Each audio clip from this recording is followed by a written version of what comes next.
Hello FIFA মোবাইলবাসী, কী অবস্থা তোমাদের? আশা করি সবাই খুব ভালো আছো। সো আমিও অনেক ভালো আছি। তো আরেকটা ইন্টারেস্টিং অ্যান্ড টিপস অ্যান্ড ট্রিক্সের ভিডিও নিয়ে তোমাদের সামনে চলে আসলাম। এইটা একদম হ্যাকার লেভেলে একটা টিপস অ্যান্ড ট্রিক্স হতে যাইতেছে। সো কীভাবে তোমরা আনট্রেডেবল প্লেয়ার থেকে লাখ লাখ কয়েন পাবা, এইটাই আজকে আমি তোমাদের সাথে শেয়ার করব। তো চলো ভিডিওটা শুরু করি। সো প্রথমে আমি চলে যাব আমার প্লেয়ার অপশন এবং এখান থেকে তোমাদেরকে এখন এই আল ইত্তিহাদের এই প্লেয়ারটাকে সেল করে দেখাবো। এবং এই প্লেয়ারটা কিন্তু আমার এখানে আনট্রেডেবল প্লেয়ার, বাট কীভাবে এটাকে সেল করে আমি কয়েন জমাবো সেটাই আছে তোমাদেরকে দেখাবো। তো ফার্স্টে আমি চলে যাব মার্কেট অপশনে। মার্কেট অপশনে যাওয়ার পর এই সেম প্লেয়ারটাকে আমি খুঁজবো সেম ওভারএলে। তো এটা যেহেতু আল ইত্তিহাদে ছিল, তো আমি এখান থেকে চলে যাব আমাদের RSL মানে সৌদি প্রো লিগে এবং এখান থেকে আল ইত্তিহাদ সিলেক্ট করে তারপর এই প্লেয়ারটাকে খোঁজার ট্রাই করব।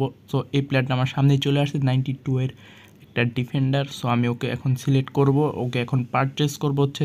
সো এখন আমি মাই অর্ডার যাব এবং আমার কিন্তু এখানে পারচেস কনফার্ম হয়ে গেছে। সো এখন তোমাদেরকে দেখো কীভাবে এই প্লেয়ার থেকে ওই প্লেয়ারটাকে আনট্রেডেবল থেকে ট্রেডেবল করে দেন এটাকে সেল করে লাখ টাকা ইনকাম করা যায়, সেটাই আজকে তোমাদেরকে দেখাবো। সো আমি এখন প্লেয়ার অপশনে চলে যাব এবং এখানে দেখবো যে আমার এই প্লেয়ারটা কি সাবস্টিটিউশন বা অন্য কোথাও ছিল কি না, নাই। তো এখন আমি প্লেয়ার অপশন যাবো এবং এইখানে দেখো দুইটা প্লেয়ার কিন্তু সেম রয়েছে। এখন তোমাদেরকে বুঝতে হবে কোনটা আনট্রেডেবল আর কোনটা ট্রেডেবল। সো এইটারও একটা তোমাদের একটা টিপস অ্যান্ড ট্রিক্স শিখাই দিতেছি।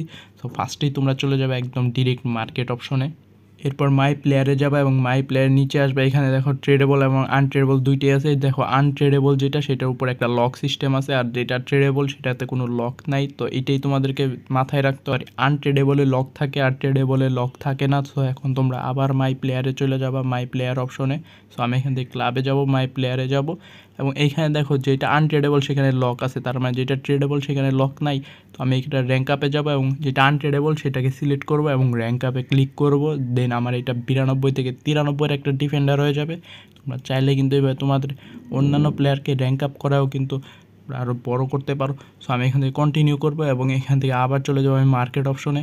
মার্কেট অপশনে যাওয়ার পর মাই প্লেয়ারে এবং এখন দেখো আমার এই প্লেয়ারটা কিন্তু সেলের জন্য প্রস্তুত এবং আমি কিনছিলাম প্রায় 2 থেকে 3 লাখ টাকা বেশি দিয়ে আমি এই প্লেয়ারটাকে এখন সেল করতে পারবো। আর যদি এখান থেকে সেল না হয় তাহলে তোমরা কয়েন অপশনে যাবে এবং এখান থেকে তোমরা যেই ওভারঅলে প্লেয়ারটা ছিল, আমি 93 করছি। সো আমার 93 ওভারঅলে এই প্লেয়ারটা আসবে না, 92তে এই প্লেয়ারটা শো করবে। সো আমি এখন 92তে যাবো এবং এখান থেকে এক্সচেঞ্জ করলেও কিন্তু তোমরা প্রায় 4.5 মিলিয়নের মতো কয়েন ফ্রিতে পাওয়া যাবা।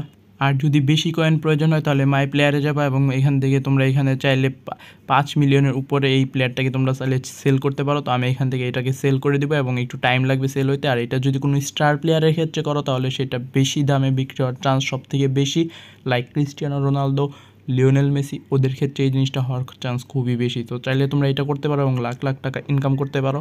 সো এই ছিল আমাদের আজকে ভিডিওটা কেমন লাগছে অবশ্যই কমেন্ট করে জানাও। ভিডিওটা ভালো লাগলে একটা লাইক দিয়ে বা চ্যানেল নতুন হলে সাবস্ক্রাইব করতে ভুলবা না, সাবস্ক্রাইব করে দিও। তো গুড বাই।